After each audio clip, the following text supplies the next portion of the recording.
differentiate between small g and capital G. Acceleration due to gravity.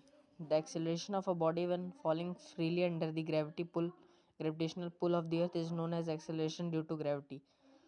जब कोई body earth के attraction की वजह से गिरती है उसको हम एक्सेलरेशन ड्यू टू ग्रेविटी कहते हैं. और the gravitational force between the bodies of unit masses each separated by a unit distance is known as universal gravitation constant.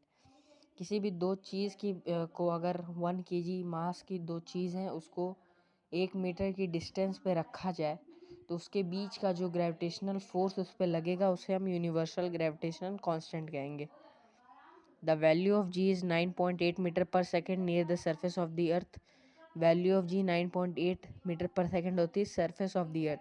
जैसे आप सरफेस से ऊपर उठेंगे, जैसे ही आपकी अल्टीट्यूड बढ़ेगी, आपका जो जी की वैल्यू है वो घटती जाएगी. लेकिन जो यूनिवर्सल ग्रेविटेशन कांस्टेंट की वैल्यू होती है 6.67 इंटू 10⁻⁻11 न्यूटन मीटर स्क्वायर पर केजी स्क्वायर, वो हर जगह के लिए यही होती है, ये कांस्टेंट होती है. वही बात इसमें, the value of G is different at different positions. It decreases with height and depth from the surface of the earth. It is different for different planets. The value of G is the universal gravitation constant.